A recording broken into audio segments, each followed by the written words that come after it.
ಬಂಧುವು ನೀನೇ ಬಳಗವು ನೀನೇ ತಂದೆಯು ನೀನೇ ತಾಯಿಯು ನೀನೇ ಬಂಧುವು ನೀನೇ ಬಳಗವು ನೀನೇ ಸಕಲವು ಎನಗೆ ಬಾಬಾ ನೀನೇ ಸಕಲವು ಎನಗೆ ಬಾಬಾ ನೀನೇ ತಂದೆಯು ನೀನೇ ತಾಯಿಯು ನೀನೇ ಬಂಧು ನೀನೇ ಬಳಗವು ನೀನೇ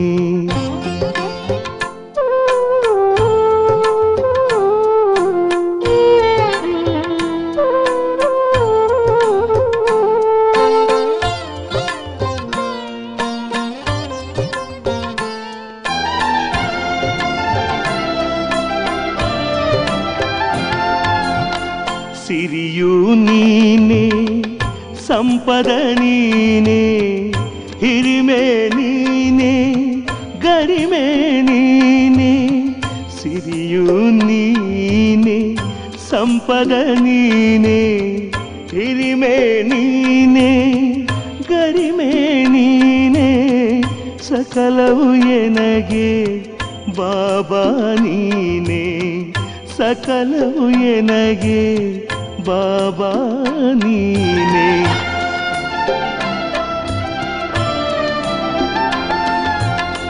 ಜ್ಞಾನವು ನೀನೇ ಮೌನವು ನೀನೇ ಜ್ಞಾನವು ನೀನೇ ಮೌನವು ನೀನೇ ಜ್ಯೋತಿಯು ನೀನೇ ಬೆಳಕು ನೀನೇ ಸಕಲವು ಎನಗೆ ಬಾಬಾ ನೀನೇ ಜ್ಯೋತಿಯು ನೀನೇ ಬೆಳಕು ನೀನೇ ಸಕಲವು ಎನಗೆ ಬಾಬಾ ನೀನೇ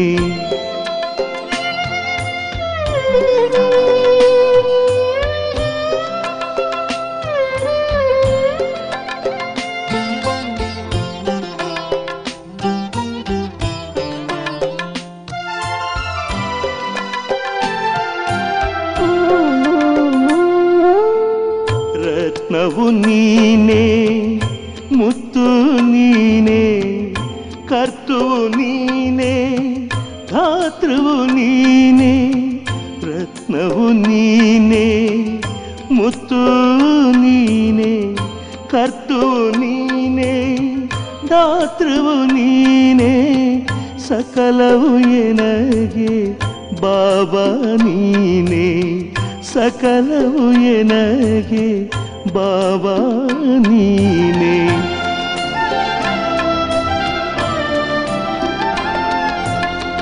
ಕಂದನು ನಾನು ತಂದೆಯು ನೀನೇ ಕಂದನು ನಾನು ತಂದೆಯು ನೀನೇ ಅಂಧನು ನಾನು ಬಂಧನ ಬಿಡಿಸುವ ಗುರುವು ನೀನೇ ವರವು ನೀನೇ ಅಂಧನು ನಾನು ಬಂಧನ ಬಿಡಿಸುವ ಗುರುವು ನೀನೇ ವರವು ನೀನೇ ತಂದೆಯು ನೀನೇ ತಾಯಿಯು ನೀನೇ ಬಂಧು ನೀನೇ ಬಳಗವು ನೀನೇ ತಂದೆಯು ನೀನೇ ತಾಯಿಯು ನೀನೇ ಬಂಧು ನೀನೇ ಬಳಗವು ನೀನೇ ಸಕಲವು ಎನಗೆ ಬಾಬಾ ನೀನೇ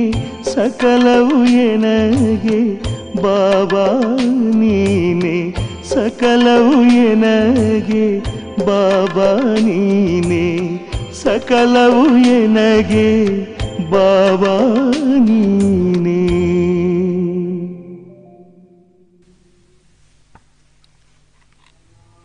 ಓಂ ಶಾಂತಿ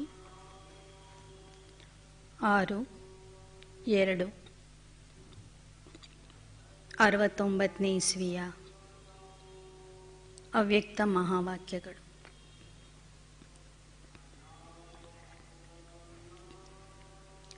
महिमा सुनना छोड़ो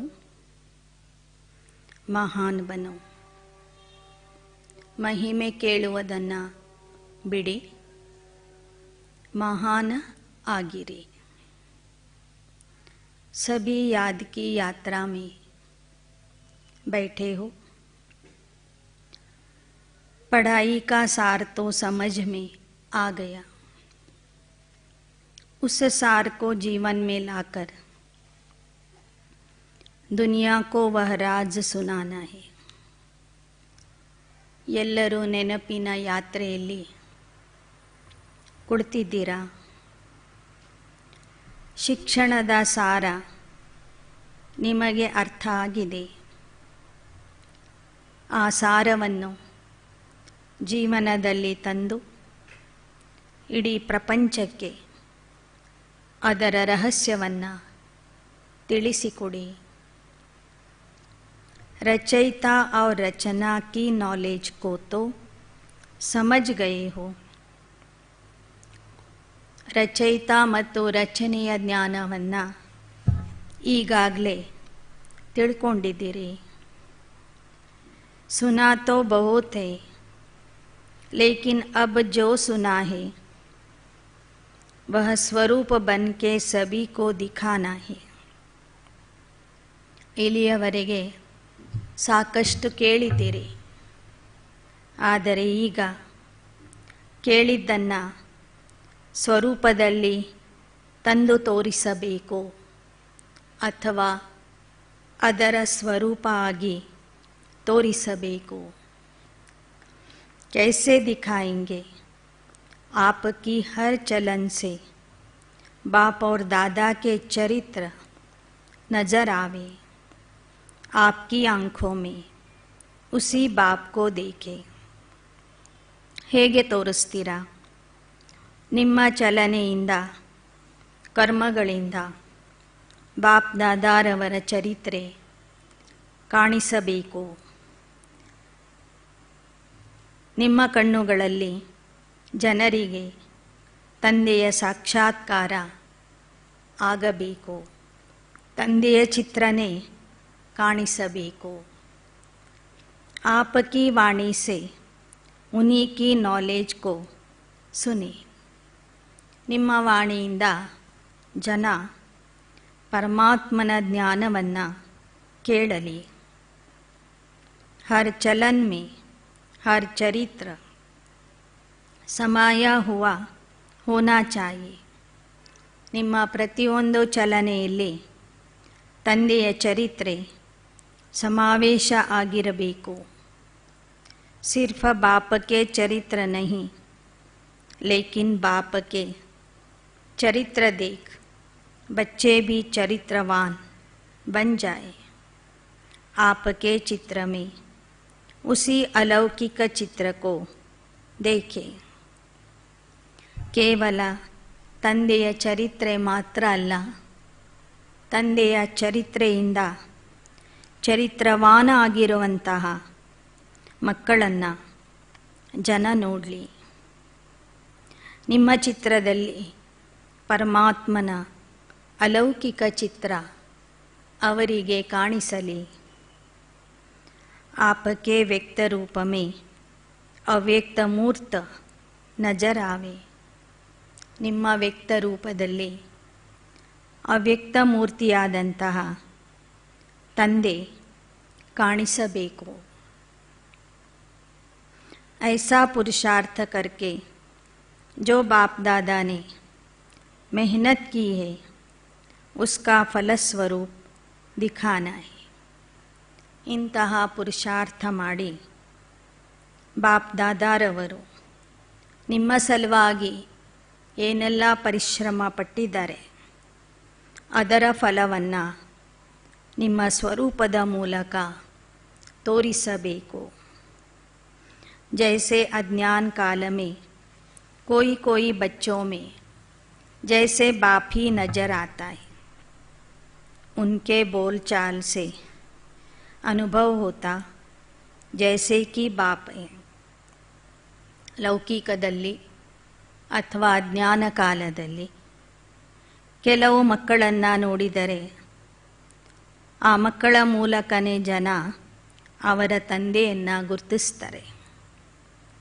ನೀವಿಂಥವ್ರ ಮಕ್ಕಳು ಅಂತ ಕೇಳಿಬಿಡ್ತಾರೆ. ಯಾಕೆ ಎಂದರೆ ತಂದೆಯ ಗುಣ, ತಂದೆಯ ಮುಖಚರ್ಯೆ, ತಂದೆಯ ಸ್ವಭಾವ, ತಂದೆಯ ನಡೆ ನುಡಿ ಆ ಮಕ್ಕಳಲ್ಲಿ ಬಂದಿರ್ತದೆ. उनके बोल चाल से अनुभव होता है जैसे कि बाप है.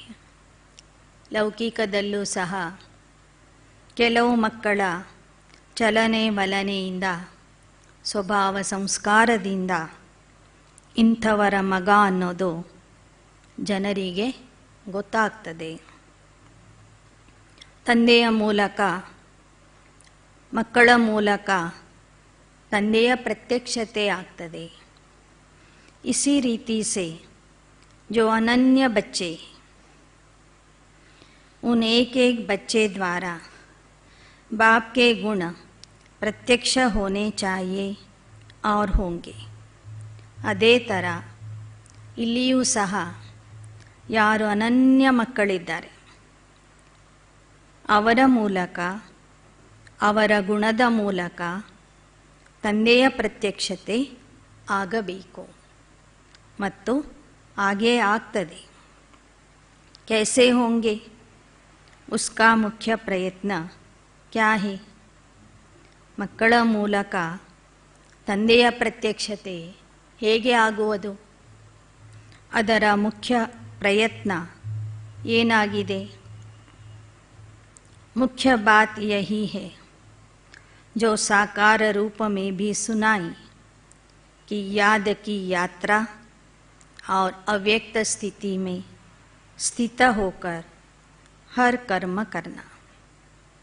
मुख्य विषय ಸಾಕಾರದಲ್ಲಿ ಇದ್ದಾಗಲೂ ಸಹ ಶಿವಬಾಬಾ ಹೇಳ್ತಾ ಇದ್ರು, ಬ್ರಹ್ಮಬಾಬಾ ಸಾಕಾರದಲ್ಲಿ ಇದ್ದಾಗಲೂ ಸಹ ಹೇಳ್ತಾ ಇದ್ರು, ತಂದೆಯನ್ನು ಪ್ರತ್ಯಕ್ಷ ಮಾಡಬೇಕಾದರೆ ಮುಖ್ಯವಾಗಿ ನೆನಪಿನ ಯಾತ್ರೆ ಬೇಕು, ನೆನಪಿನ ಯಾತ್ರೆಯ ಅಭ್ಯಾಸ ಬೇಕು, ಜೊತೆಗೆ ಅವ್ಯಕ್ತ ಸ್ಥಿತಿಯಲ್ಲಿ ಇದ್ದು ಕರ್ಮ ಮಾಡುವಂತಹ ಅಭ್ಯಾಸನೂ ಬೇಕು. ಒಂದು ನೆನಪಿನ ಯಾತ್ರೆ, ಎರಡನೇದು ಅವ್ಯಕ್ತ ಸ್ಥಿತಿಯಲ್ಲಿ ಇದ್ದು ಕರ್ಮ ಮಾಡುವುದು. ಈ ಎರಡು ಮುಖ್ಯ ವಿಷಯಗಳು ಅಥವಾ ಧಾರಣೆಗಳು ಬೇಕು ಅಂತ ಬಾಬಾ ಹೇಳಿದರು. ಅಬ್ ತೋ ಬಚ್ಚೋಂ ಕೋ ಬಹುತ್ ಸಾಮ್ನಾ ಕರ್ನಾ ಹೈ. ಇನ್ನು ಮುಂದೆ ನೀವು ಬಹಳ ರೀತಿಯಿಂದ ಎದುರಿಸಬೇಕಾಗ್ತದೆ. ಲೇಕಿನ್ ಸಮರ್ಥ ಸಾಥ್ ಹೈ, ಇಸ್ಲಿಯೇ ಕೋಯಿ ಮುಷ್ಕಿಲ್ ನಹಿ. ಆದರೆ ಸಮರ್ಥ ತಂದೆ, ಸರ್ವಶಕ್ತಿವಂತ ತಂದೆ ಜೊತೆಗೆ ಇರೋದ್ರಿಂದ ಎದುರಿಸುವುದು ನಿಮಗೆ ಕಷ್ಟ ಆಗೋದಿಲ್ಲ. ಅದೇನು ಅಂಥ ಕಷ್ಟದ ವಿಷಯ ಅಲ್ಲ. सिर्फ एक बात सभी को ध्यान में रखनी है कि सामना करने के लिए बीच में रुकावट भी आएगी. ಆದರೆ ಎಲ್ಲರೂ ಒಂದು ವಿಷಯವನ್ನು ಗಮನದಲ್ಲಿ ಇಟ್ಕೋಬೇಕು. ನೀವು ಎದುರಿಸುವಾಗ ಕೆಲವು ಮಾತುಗಳು ಅಡೆತಡೆಯ ರೂಪದಲ್ಲಿ ಬರುವವು. सामना करने में रुकावट कौन सी आएगी मालूम है? ಪರಿಸ್ಥಿತಿಯನ್ನು ಎದುರಿಸುವಾಗ ಯಾವ ಅಡೆತಡೆ ಬರಬಹುದು ಅಥವಾ ಬರುವುದು ಅಂತ ನಿಮಗೆ ಗೊತ್ತಿದೆಯೇ? ದೇಹ ಅಭಿಮಾನ. ದೇಹ ಅಭಿಮಾನ ತೋ ಏಕ ಮೂಲ ಬಾತೆ. ಆಗ ಅಲ್ಲಿ ಇರ್ತಕ್ಕಂತಹ ಮಕ್ಕಳು ಹೇಳಿದರು, ಎದುರಿಸುವಂತಹ ಸಮಯದಲ್ಲಿ ಅಡೆತಡೆಯ ರೂಪದಲ್ಲಿ ಬರುವಂಥ ವಿಘ್ನ ಅಂದ್ರೇ ದೇಹ ಅಭಿಮಾನ ಅಂತ ಹೇಳಿ. ಬಾಬಾ ಹೇಳ್ತಿದ್ದಾರೆ, ದೇಹ ಅಭಿಮಾನ ಅಂತೂ ಮೂಲ ವಿಷಯ ಆಗಿದೆ. ಲೇಕಿನ್ ಸಾಮ್ನಾ ಕರ್ನೆ ಕೆ ಲಿಯೆ बीच में ಕಾಮನ ವಿಘ್ನ ಡಾಲಿ. ದೇಹಾಭಿಮಾನ ಅಂತೂ ಮೊದಲನೇ ಸ್ಟೇಜಲ್ಲಿ ಬರುವಂಥ ವಿಘ್ನ, ಮೊದಲನೇ ಕ್ಲಾಸಲ್ಲಿ ಬರುವಂಥ ವಿಘ್ನ. ಅದನ್ನು ದಾಟ್ಕೊಂಡು ಬಂದುಬಿಟ್ಟಿದ್ದೀರಿ ಆಗಲೇ. ಆದರೆ ಈಗ ಎದುರಿಸುವಾಗ ಬರುವ ವಿಘ್ನ ಅಂದರೆ ಕಾಮನೆ ಅಂತ ಹೇಳ್ತಾರೆ. ಇಚ್ಛೆಗಳು. ಕಾಮನ ವಿಘ್ನ ಡಾಲೇಗಿ. ಕೌನ್ಸಿ ಕಾಮನ? ಹಾಗಾದರೆ ಮಕ್ಕಳಲ್ಲಿ ಯಾವ ಕಾಮನೆ ಬರಬಹುದು? ಮೇರಾ ನಾಮ್ ಹೋ, ಮೈ ಐಸಾ, ಮೇರೆ ಸೆ ರಾಯ್ ಕ್ಯೋ ನಹೀ ಲಿ, ಮೇರಾ ಮೂಲ್ಯ ಕ್ಯೋ ನಹೀ ರಖ.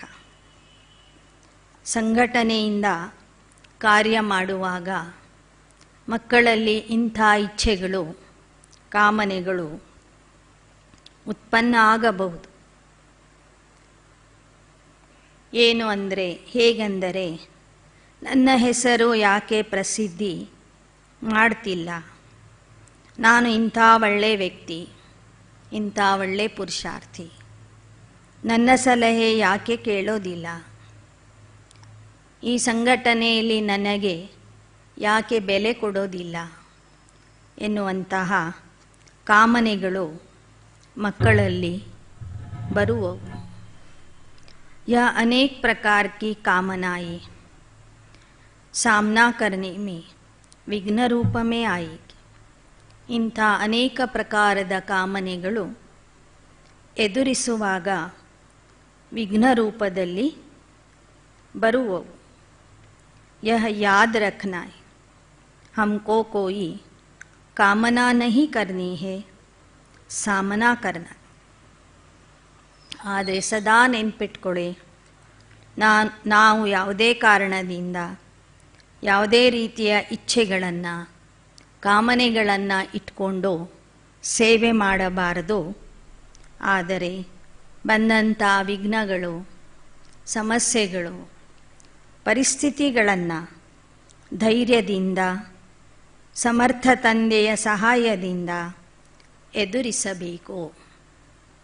अगर कोई कामना की तो सामना नहीं कर सके.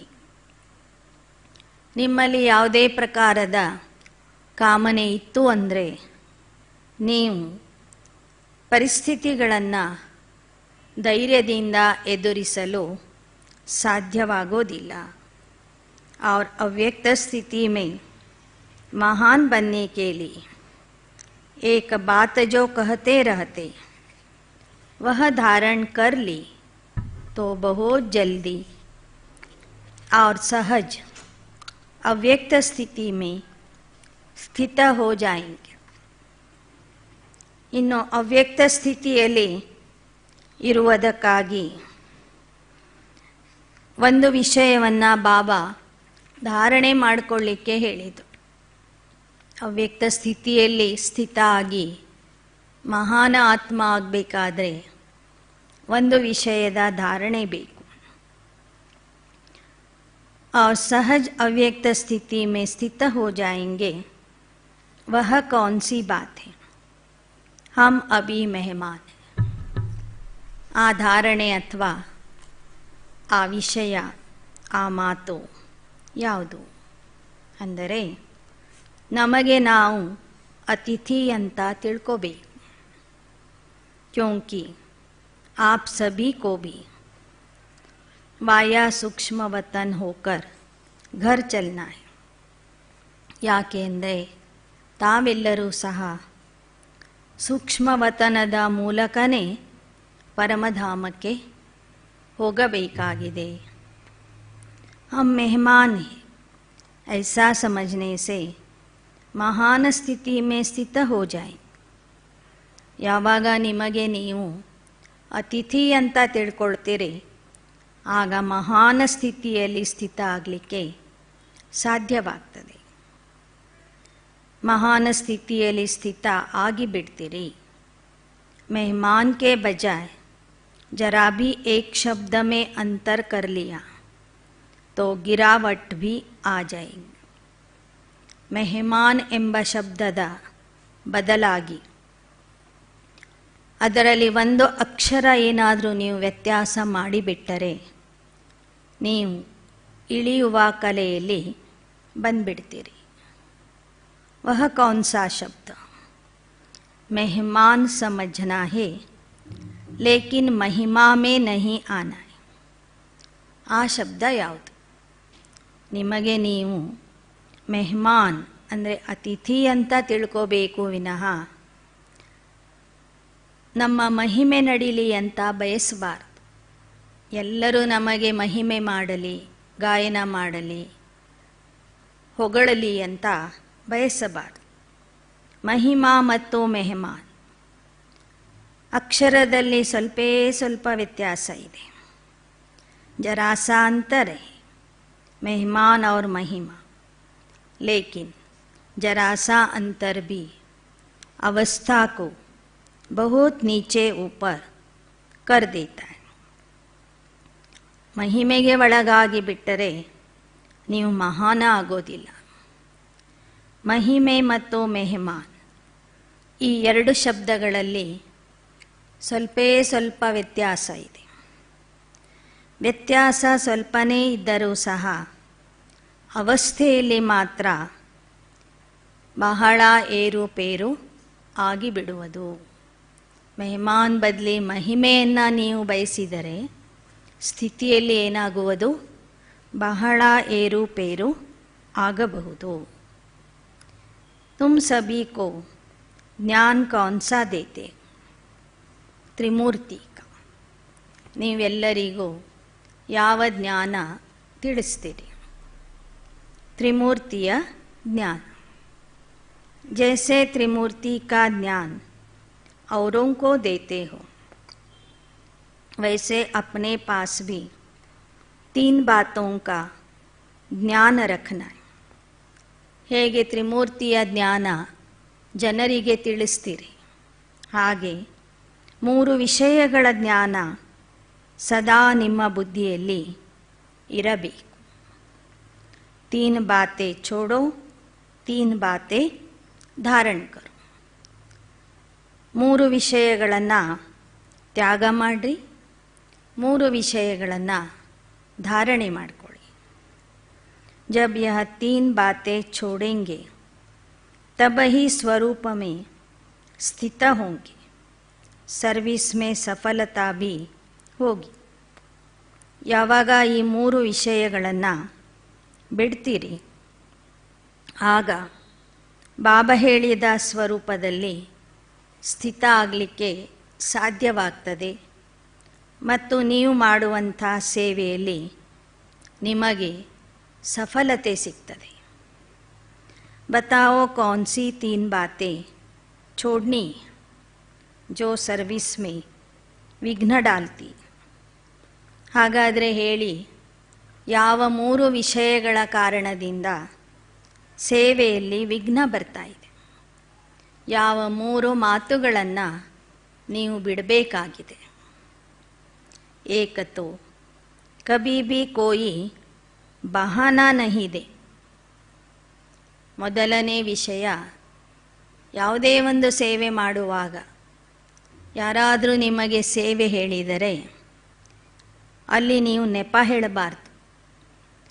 ಈ ಕಾರಣದಿಂದ ಆಗೋದಿಲ್ಲ, ಆ ಕಾರಣದಿಂದ ಆಗೋದಿಲ್ಲ, ಹೀಗಿದ್ದರೆ ಹೀಗೆ ಮಾಡ್ತಿದ್ದೆ, ಹಾಗಿದ್ದರೆ ಹಾಗೆ ಮಾಡ್ತಿದ್ದೆ, ಈ ಥರ ಕಾರಣಗಳನ್ನು ಕೊಡಬಾರದು, ನೆಪ ಹೇಳಬಾರದು. दूसरा, कभी भी किससे सर्विस के लिए कहलाना नहीं.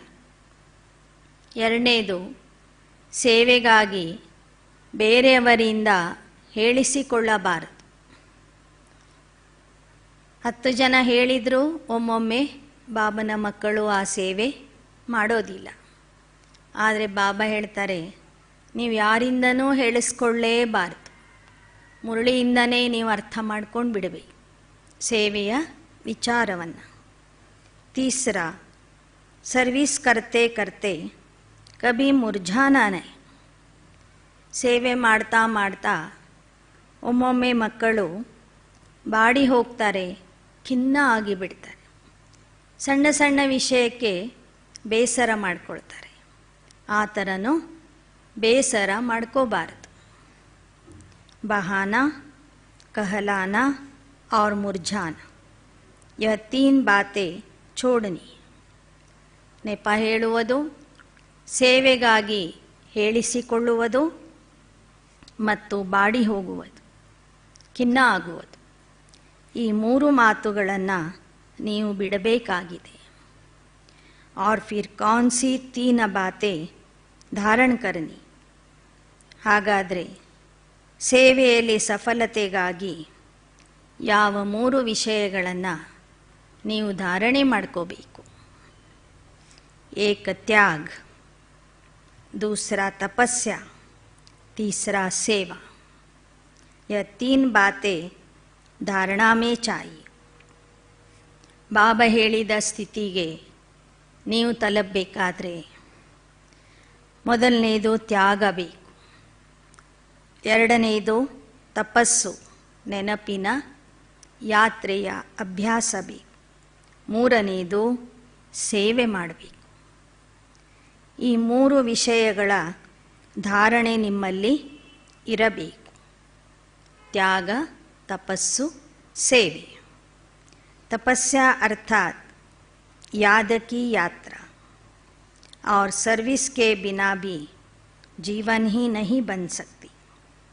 इन दोनों बातों की सफलता त्याग के बिना नहीं हो सकती. ತಪಸ್ಸು ಅಂದ್ರೇನೆ ನೆನಪಿನ ಯಾತ್ರೆ, ಸೇವೆ ಅಂದ್ರೇನೆ ಬ್ರಾಹ್ಮಣ ಜೀವನದ ಶ್ವಾಸ, ಜೀವನದ ಆಧಾರ.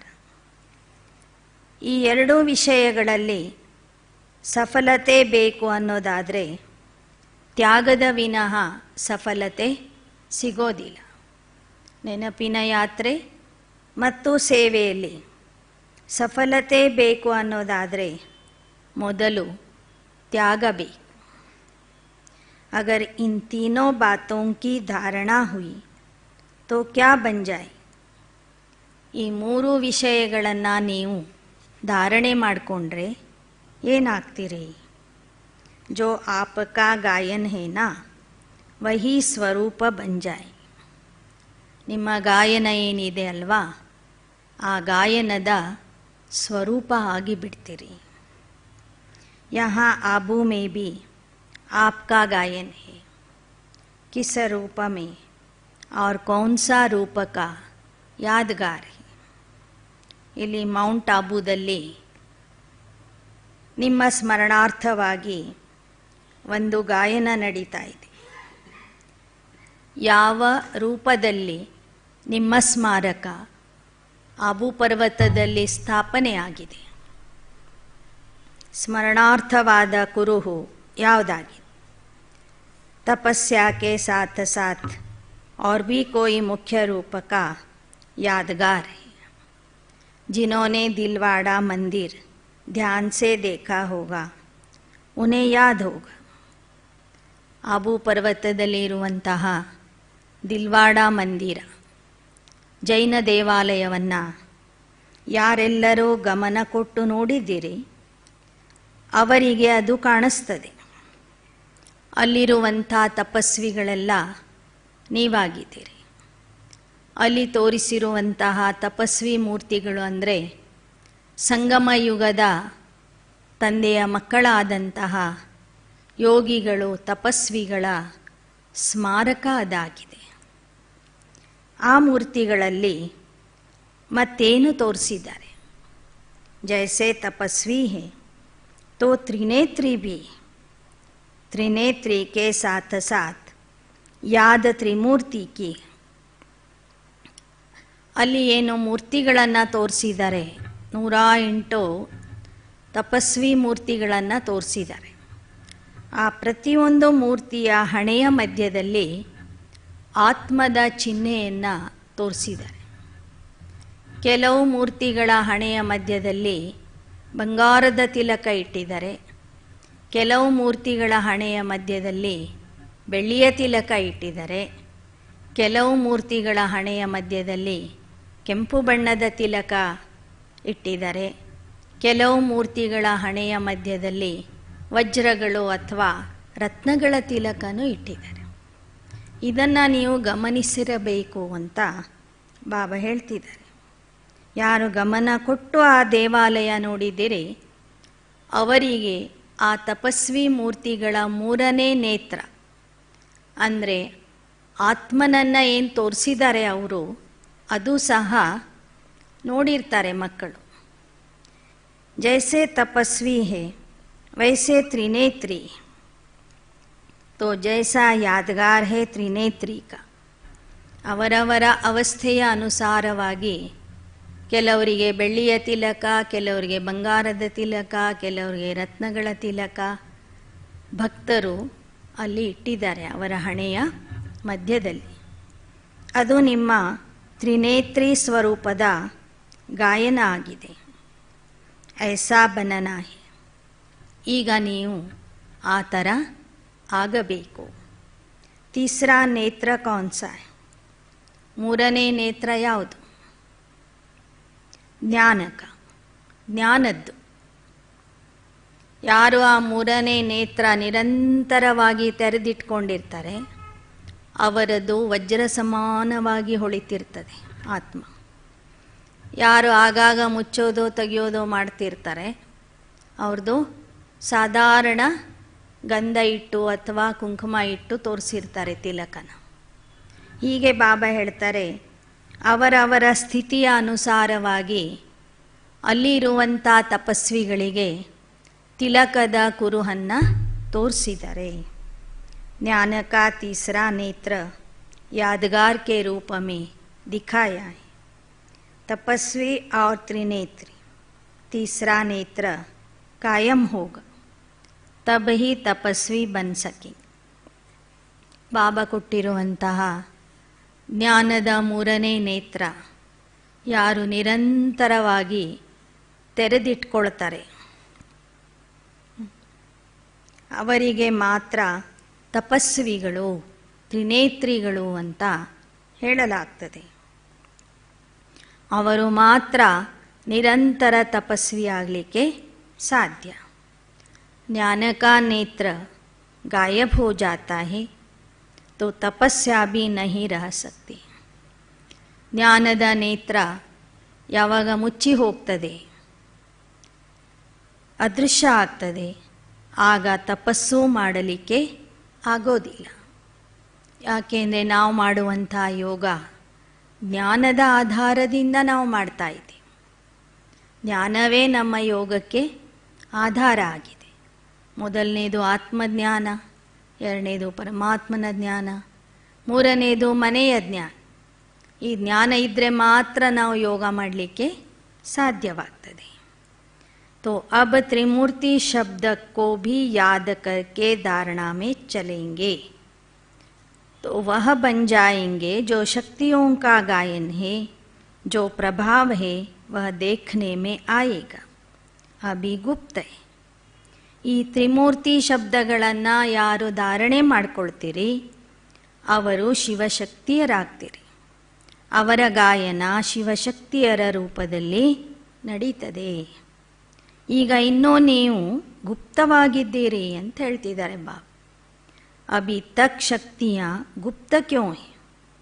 क्योंकि अभी तक अपने स्वमान, अपनी सर्विस, अपनी श्रेष्ठताई अपने से ही गुप्त है.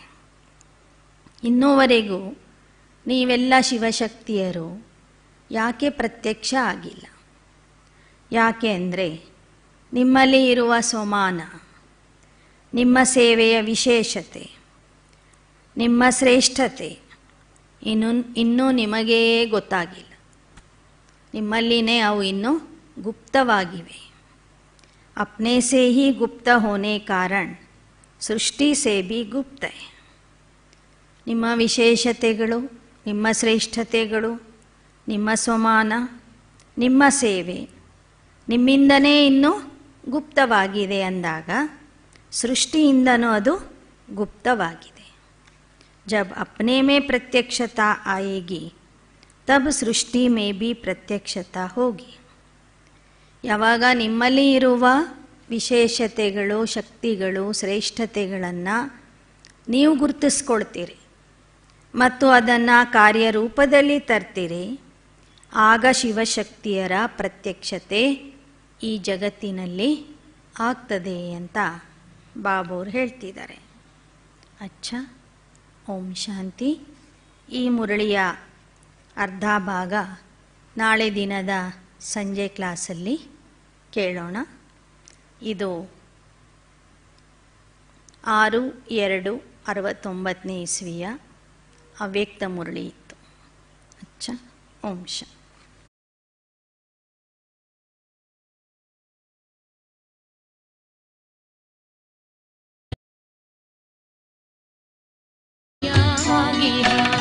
ಸುಖ ಶಾಂತಿಗಳ ನೆಲೆಯಾಗಿಹ, ಜ್ಞಾನರತ್ನಗಳ ಗಣಿಯಾಗಿಹ, ಪವಿತ್ರತೆ ಜೀವನವಾಗಿ, ಪವಿತ್ರತೆಯ ಜೀವನವಾಗಿ ನೀಡುವ ನಮಗೆ ಕೊಡುಗೆಯಾಗಿ, ಕೊಡುಗೆಯಾಗಿ ಸತ್ಯಂ ಶಿವಂ ಸುಂದರಂ,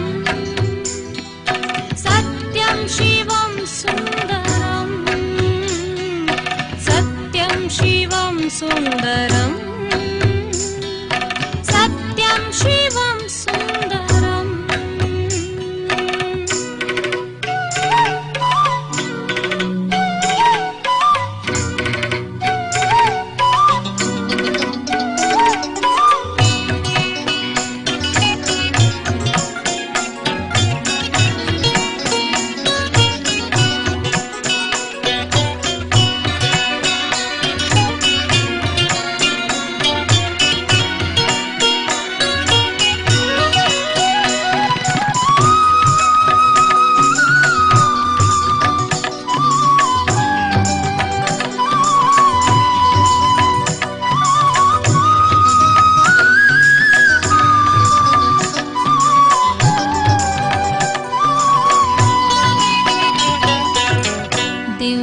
ಗುಣಗಳ ಧಾರಣೆ ಮಾಡಿಸಿ ಗತಿ ಸದ್ಗತಿಯ ದಾರಿ ತೋರಿಸಿ, ದಿವ್ಯ ಗುಣಗಳ ಧಾರಣೆ ಮಾಡಿಸಿ ಗತಿ ಸದ್ಗತಿಯ ದಾರಿ ತೋರಿಸಿ, ಕಡಲಿನ ಕವಡೆಯ ರತ್ನವ ಮಾಡುವ, ಕಡಲಿನ ಕವಡೆಯ ರತ್ನವ ಮಾಡುವ, ಕಲಿಸುವ ಮಂತ್ರ ಮನ್ಮನಾಭವ, ಮನ್ಮನಾಭವ ಸತ್ಯಂ ಶಿವಂ ಸುಂದರಂ, ಸತ್ಯಂ ಶಿವಂ ಸುಂದರಂ, ಸತ್ಯಂ ಶಿವಂ ಸುಂದರಂ, ಸತ್ಯಂ ಶಿವಂ ಸುಂದರಂ. ಶಿವನೇ ಸತ್ಯ, ಶಿವನೇ ಸುಂದರ, ಅವನ ನೆನಪು ಮಧುರ ಮಧುರ. ಶಿವನೇ ಸತ್ಯ, ಶಿವನೇ ಸುಂದರ, ಅವನ ನೆನಪು ಮಧುರ ಮಧುರ. ಸತ್ಯಂ ಶಿವಂ ಸುಂದರಂ,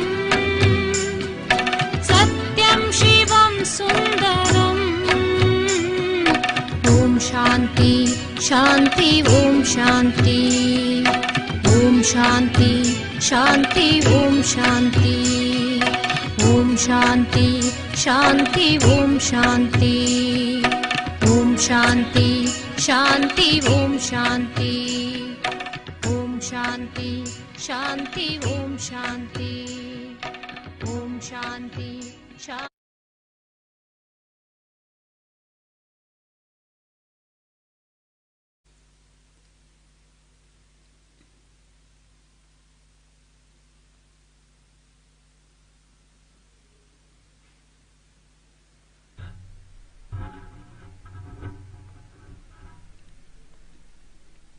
ಓಂ ಶಾಂತಿ. ಇಂದಿನ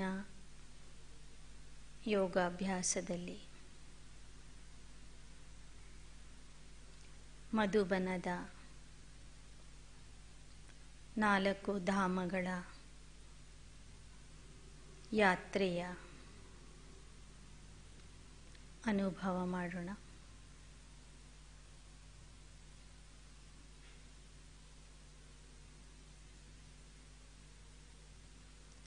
ನಾನು ಫರಿಷ್ಠ.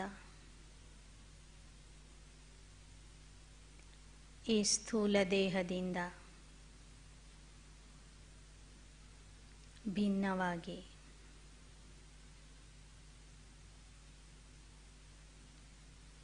ನಿಧಾನಕ್ಕೆ ಹಾರುತ್ತಾ ಹಾರುತ್ತಾ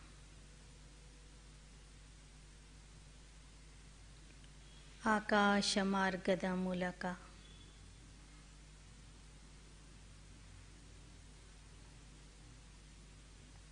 ಅರಾವಳಿ ಪರ್ವತದ ಮಧ್ಯದಲ್ಲಿರುವ ನನ್ನ ಮಧುರ ಮನೆ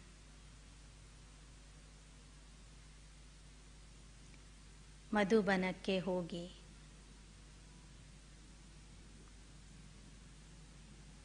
ತಲುಪುತ್ತಿದ್ದೇನೆ. ನಿಧಾನಕ್ಕೆ ನಾನು ಫರಿಷ್ಠ ಕೆಳಗೆ ಇಳಿತಾ ಇಳಿತಾ ಪಾಂಡವ ಭವನದ ಅಂಗಳದಲ್ಲಿ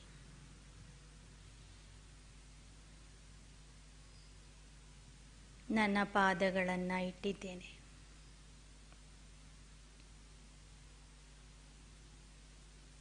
ನನ್ನ ಎದುರಿಗೆ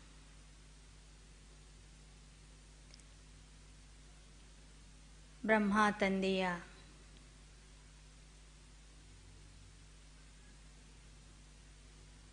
ಚರಿತ್ರೆಯ ಸ್ಮಾರಕವಾದಂತಹ ಶಾಂತಿ ಸ್ತಂಭ ನನಗೆ ಕಾಣುತ್ತಿದೆ.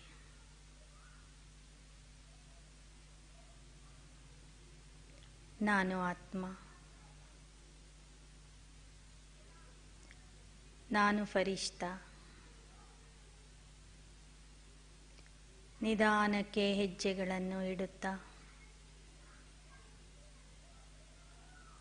ಶಾಂತಿ ಸ್ತಂಭದ ಆವರಣದಲ್ಲಿ ಪ್ರವೇಶ ಮಾಡಿದ್ದೇನೆ.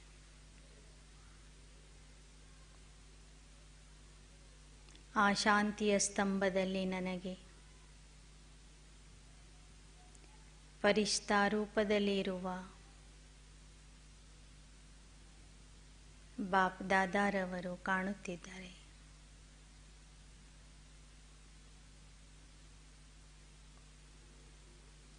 ಬೆಳಕಿನ ದೇಹಧಾರಿಯಾಗಿರುವಂತಹ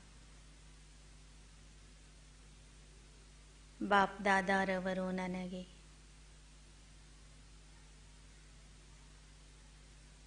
ತಮ್ಮ ಎರಡೂ ಬಾಹುಗಳನ್ನು ಚಾಚಿ ಸ್ವಾಗತ ಮಾಡುತ್ತಿದ್ದಾರೆ.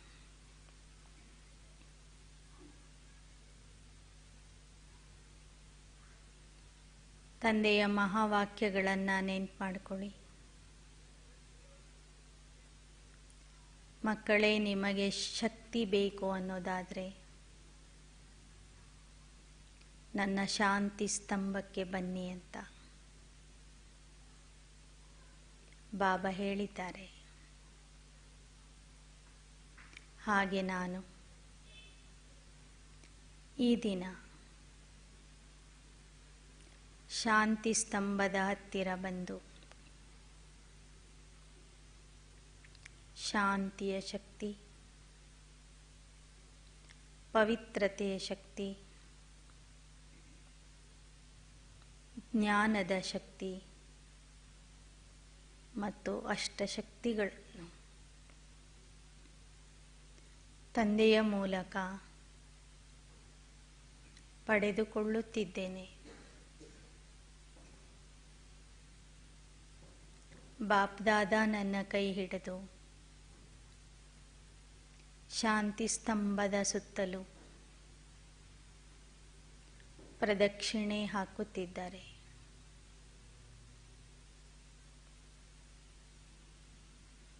ಅನುಭವ ಮಾಡ್ರಿ.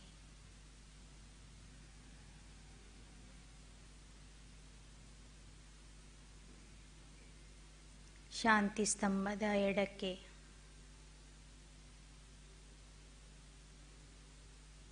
ಪವಿತ್ರತೆಯ ಸ್ತಂಭ ಇದೆ, ಹಿಂದೆ ಶಕ್ತಿಯ ಸ್ತಂಭ ಇದೆ, ಬಲಕ್ಕೆ ಜ್ಞಾನದ ಸ್ತಂಭ ಇದೆ, ಮುಂದೆ ಶಾಂತಿಯ ಸ್ತಂಭ ಇದೆ. ಪ್ರದಕ್ಷಿಣೆ ಹಾಕುತ್ತಾ ಆ 4 ಶಕ್ತಿಗಳನ್ನು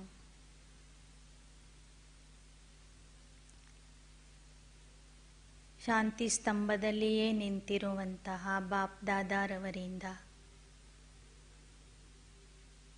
ಸಂಪೂರ್ಣವಾಗಿ ನಾನು ಪಡೆದುಕೊಳ್ಳುತ್ತಿದ್ದೇನೆ.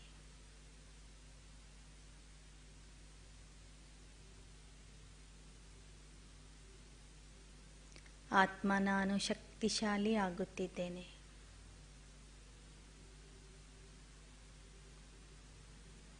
ಬಾಪ್ ದಾದಾರವರು ತಮ್ಮ ವರದಾನಿ ಹಸ್ತಗಳನ್ನು ನನ್ನ ತಲೆಯ ಮೇಲಿಟ್ಟು ಸರ್ವಶಕ್ತಿಗಳನ್ನು ನನಗೆ ಕೊಡುತ್ತಿದ್ದಾರೆ.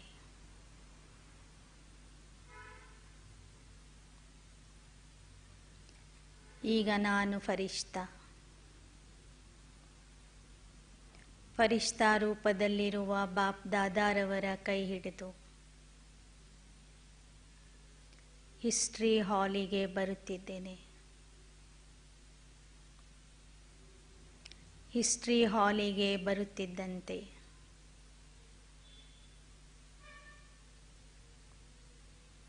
ಬಾಪ್ ದಾದಾರವರು ಅಲ್ಲಿರುವ ಪೀಠದ ಮೇಲೆ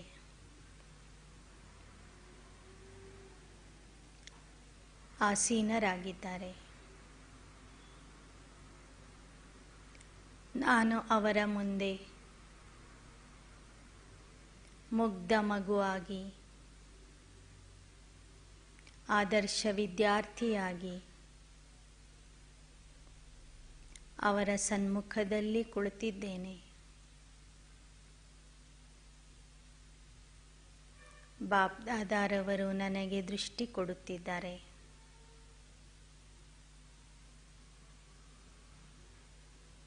ಅನುಭವ ಮಾಡ್ರಿ.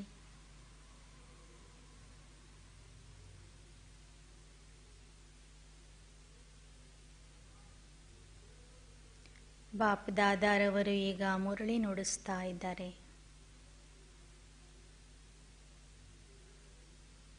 ನೀವು ಅದನ್ನು ಪ್ರೀತಿಯಿಂದ ಆಲಿಸುತ್ತಿದ್ದೀರಿ.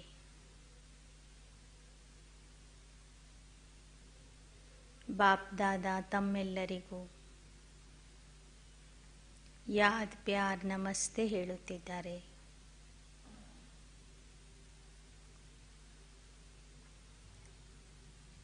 ನಿಮ್ಮ ಬಾಯಲ್ಲಿ ಪ್ರಸಾದವನ್ನು, ಟೋಲಿಯನ್ನು ಇಡುತ್ತಿದ್ದಾರೆ.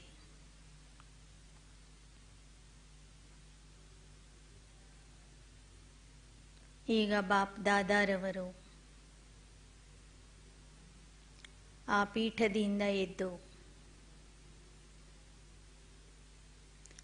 ನಿಮ್ಮ ಕೈ ಹಿಡಿದು ಇಡೀ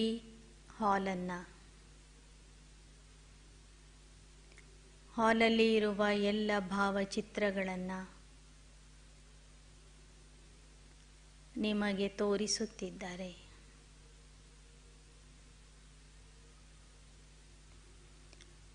ಆ ಚಿತ್ರಗಳನ್ನು ನೋಡುತ್ತಾ ನೋಡುತ್ತಾ ನೀವು ಸಾಕಾರ ತಂದೆಯ ಜೊತೆಗಿನ ಅನುಭವ ಮಾಡುತ್ತಿದ್ದೀರಿ.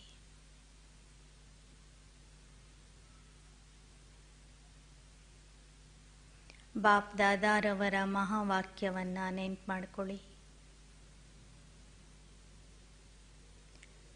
ಮಕ್ಕಳೇ, ನಿಮಗೆ ವ್ಯರ್ಥದಿಂದ ಮುಕ್ತಿ ಬೇಕು ಅನ್ನೋದಾದರೆ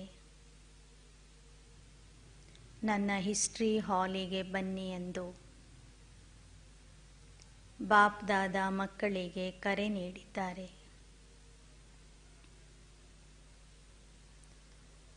ವ್ಯರ್ಥ ಸಂಕಲ್ಪಗಳ ಬಿರುಗಾಳಿ ಎದ್ದಾಗ ಮನಬುದ್ಧಿಯ ಮೂಲಕ ನನ್ನ ಹಿಸ್ಟ್ರಿ ಹಾಲಿಗೆ ಬನ್ನಿರಿ. ನನ್ನ ಜೊತೆಗೆ ಅಲ್ಲಿ ಬಂದು ಆಟ ಆಡಬಹುದು, ಊಟ ಮಾಡಬಹುದು, ಪಾಠ ಕೇಳಬಹುದು, ನಿಮ್ಮ ವ್ಯರ್ಥವನ್ನು ಮರಿಬಹುದೆಂದು ಬಾಬಾ ತಿಳಿಸಿಕೊಟ್ಟಿದ್ದಾರೆ. ಹಾಗೆ ನಾನು ಈ ದಿನ ಹಿಸ್ಟ್ರಿ ಹಾಲಲ್ಲಿ ಬಾಪ್ ದಾದಾರವರ ಜೊತೆಗೇ ಇದ್ದು ವ್ಯರ್ಥದಿಂದ ಸಂಪೂರ್ಣ ಮುಕ್ತನಾಗಿದ್ದೇನೆ. ಸಮರ್ಥ ಆತ್ಮ ಆಗಿದ್ದೇನೆ.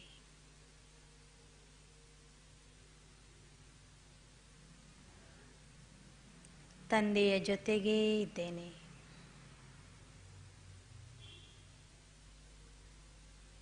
ಈಗ ಬಾಪ್ ದಾದಾರವರು ನನ್ನ ಕೈ ಹಿಡಿದು ನನಗೆ ತಮ್ಮ ವಿಶೇಷ ಕೊಠಡಿಗೆ ಕರೆದುಕೊಂಡು ಹೋಗುತ್ತಿದ್ದಾರೆ.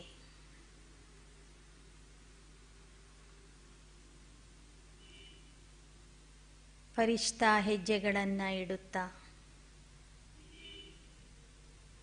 ನಾನು ಹಾಗೂ ಬಾಪ್ ದಾದಾರವರ ಕೊಠಡಿಗೆ ಪ್ರವೇಶ ಮಾಡಿದ್ದೇವೆ. ಒಳಗೆ ಹೋಗುತ್ತಿದ್ದಂತೆ ಬಾಪ್ ದಾದಾರವರು ಅಲ್ಲಿರುವ ಟ್ರಾನ್ಸ್ಲೈಟ್ನಲ್ಲಿ ಹೋಗಿ ಸಮಾವೇಶ ಆಗಿಬಿಟ್ಟರು. ಈಗ ನಾನು ನನ್ನ ಸನ್ಮುಖದಲ್ಲಿ ಬಾಪ್ ದಾದಾರವರ ಟ್ರಾನ್ಸ್ಲೈಟ್ ನೋಡುತ್ತಿಲ್ಲ, ಆದರೆ ಚೈತನ್ಯ ರೂಪದಲ್ಲಿ ಬಾಪ್ ದಾದಾರವರನ್ನು ನೋಡುತ್ತಿದ್ದೇನೆ. ತಂದೆಯ ಮಹಾವಾಕ್ಯಗಳನ್ನು ನೆನಪು ಮಾಡಿಕೊಳ್ಳಿ. ಮಕ್ಕಳೇ, ಸಮಾನ ಸ್ಥಿತಿಯ ಅನುಭವ ಮಾಡಬೇಕಾದರೆ ಮಧುಬನದಲ್ಲಿ ಇರುವ ನನ್ನ ರೂಮಿಗೆ ಬನ್ನಿ ಎಂದು ಬಾಬಾ ಕರೆ ನೀಡಿದ್ದಾರೆ. ಆ ರೀತಿಯಲ್ಲಿ ನಾನೀಗ ಬಾಪ್ ದಾದಾರವರ ಸನ್ಮುಖದಲ್ಲಿ ಇದ್ದೇನೆ. ಬಾಪ್ ದಾದಾ ನನಗೆ ತಮ್ಮ ವರದಾನಿ ಹಸ್ತಗಳನ್ನು ತಲೆಯ ಮೇಲೆ ಇಟ್ಟು, ಮಗು ನನ್ನ ಸಮಾನ, ನಿರಾಕಾರಿ, ನಿರ್ವಿಕಾರಿ, ನಿರಹಂಕಾರಿ ಭವದ ವರದಾನ ಕೊಡುತ್ತಿದ್ದಾರೆ. ತಮ್ಮ ಸಮಾನ ಆಗುವ ವಿಶೇಷ ಶಕ್ತಿಗಳನ್ನು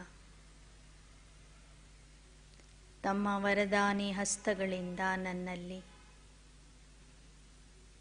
ತುಂಬುತ್ತಿದ್ದಾರೆ. 2 ನಿಮಿಷ ಅನುಭವ ಮಾಡಿರಿ. ಟ್ರಾನ್ಸ್ಲೈಟಲ್ಲಿ ಚೈತನ್ಯ ಬಾಪ್ ದಾದಾರವರು ಕುಳಿತಿದ್ದಾರೆ. ತಮ್ಮ 2 ವರದಾನಿ ಹಸ್ತಗಳನ್ನು ನನ್ನ ಮಸ್ತಕದ ಮೇಲೆ ಇಟ್ಟಿದ್ದಾರೆ. ಆ ಹಸ್ತಗಳ ಮೂಲಕ ಶಕ್ತಿಯ ಪ್ರವಾಹ ನನ್ನಲ್ಲಿ ಬರುತ್ತಿದೆ.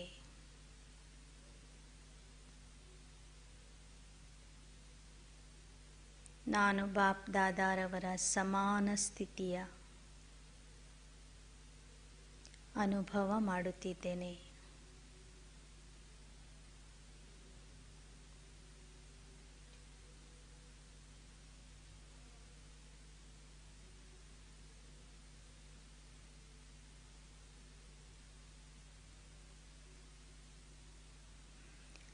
ಈಗ ಬಾಪ್ ದಾದಾರವರು ನನ್ನ ಕೈಯನ್ನು ಹಿಡಿದು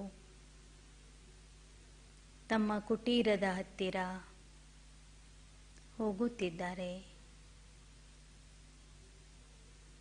ಕುಟೀರದ ಒಳಗೆ ಪ್ರವೇಶ ಮಾಡುತ್ತಿದ್ದಂತೆ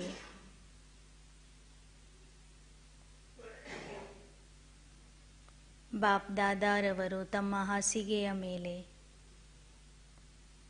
ಆಸೀನರಾಗಿದ್ದಾರೆ. ಬಾಪ್ ದಾದಾರವರ ಮಹಾವಾಕ್ಯವನ್ನು ನೆನ್ಪು ಮಾಡ್ಕೊಳ್ಳಿ. ಮಕ್ಕಳೇ, ನಿಮ್ಮ ಮನಸ್ಸಿನ ಮಾತುಗಳನ್ನು, ನಿಮ್ಮ ಗುಪ್ತ ವಿಚಾರಗಳನ್ನು ಹೇಳಿ ಮನಸ್ಸನ್ನು ಹಗುರ ಮಾಡಿಕೊಳ್ಳುವುದಾದರೆ ನನ್ನ ಕುಟೀರಕ್ಕೆ ಬಂದು ನನ್ನ ಹತ್ತಿರ ಮುಕ್ತ ಮನಸ್ಸಿನಿಂದ ಮಾತನಾಡಿರಿ, ಮನಸ್ಸನ್ನು ಹಗುರ ಮಾಡಿಕೊಳ್ಳಿರಿ ಎಂದು ಬಾಪ್ ದಾದಾರವರು ಕರೆ ನೀಡಿದ್ದಾರೆ. ಈಗ ಬಾಪ್ ದಾದಾರವರ ಸನ್ಮುಖದಲ್ಲಿ ನೀವು ಕುಳಿತಿದ್ದೀರಿ. ನಿಮ್ಮ ಲೌಕಿಕ ಜೀವನ ಮತ್ತು ಅಲೌಕಿಕ ಜೀವನದಲ್ಲಿ ಮಾಡಿರುವ ಎಲ್ಲ ತಪ್ಪು ಒಪ್ಪುಗಳನ್ನು ತಂದೆಯ ಮುಂದೆ ಹೇಳಿಕೊಳ್ಳುತ್ತಿದ್ದೀರಿ. ನಿಧಾನಕ್ಕೆ ಹೇಳ್ತಾ ಹೋಗ್ರಿ. ನಿಮ್ಮ ಜೀವನ ಕಥೆಯನ್ನು ಬಾಪ್ ದಾದಾರವರಿಗೆ ತಿಳಿಸ್ತಾ ಹೋಗ್ರಿ.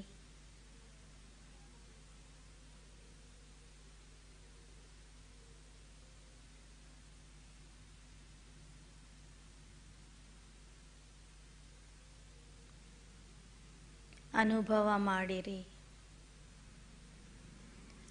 ನೀವು ಹೇಳುವ ಎಲ್ಲ ಮಾತುಗಳನ್ನು ಬಾಪ್ ದಾದಾರವರು ಬೇಸರವಿಲ್ಲದೆ ಪ್ರೀತಿಯಿಂದ ಆಲಿಸುತ್ತಿದ್ದಾರೆ.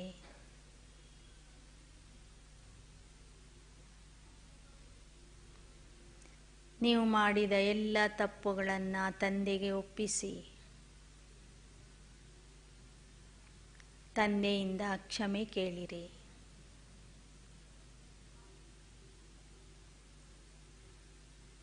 ಬಾಪ್ ದಾದಾರವರು ನಿಮಗೆ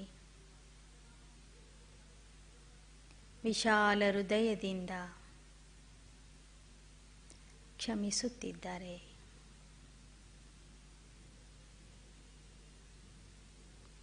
ನಿಮ್ಮ ಕಣ್ಣಲ್ಲಿ ಪಶ್ಚಾತ್ತಾಪದ ಕಣ್ಣೀರು ಬಂದಿದೆ. ಬಾಪ್ ದಾದಾರವರು ತಮ್ಮ ಹಸ್ತದಿಂದ ಆ ಕಣ್ಣೀರನ್ನು ಒರೆಸುತ್ತಿದ್ದಾರೆ.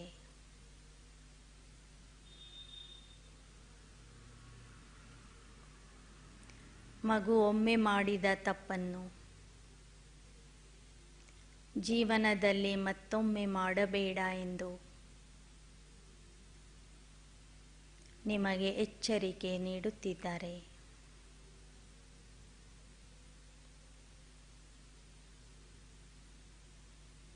ನಾನು ನಿನಗೆ ಕ್ಷಮಿಸಿದ್ದೇನೆ.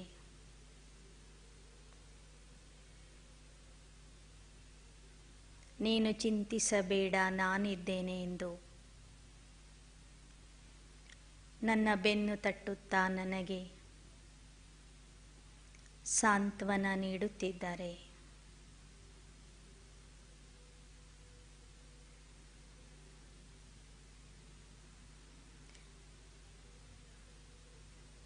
ಎಲ್ಲ ಮಾತುಗಳನ್ನು ತಂದೆಗೆ ಒಪ್ಪಿಸಿ ನಾನು ಹಗೂರಾತ್ಮಾಗಿ ಬಾಪ್ ದಾದಾರವರಿಗೆ ಧನ್ಯವಾದಗಳನ್ನು ಹೇಳುತ್ತಾ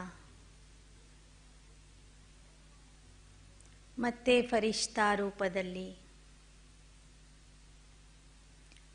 ಹಾರುತ್ತಾ ಹಾರುತ್ತಾ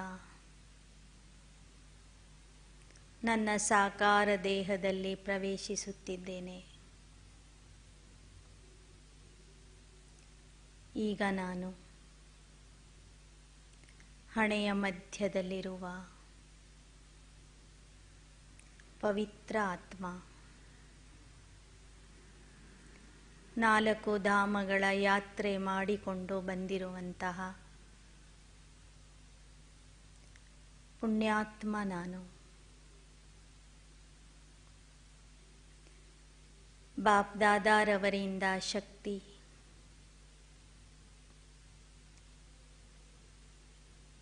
ವ್ಯರ್ಥದಿಂದ ಮುಕ್ತ ಆಗುವ ಸಾಮರ್ಥ್ಯ, ತಂದೆಯ ಸಮಾನ ಆಗುವ ಶಕ್ತಿಯನ್ನು ಹಾಗೂ ಮನಸ್ಸಿನ ಮಾತುಗಳನ್ನು ತಂದೆಗೆ ಒಪ್ಪಿಸಿ ಭಾರಮುಕ್ತ ಆಗಿ ಬಂದಿರುವಂತಹ ಶಕ್ತಿಯನ್ನು ಪಡೆದುಕೊಂಡು ಬಂದಂತಹ ಆತ್ಮ ನಾನು. ಓಂ ಶಾಂತಿ ಶಾಂತಿ ಶಾಂತಿ.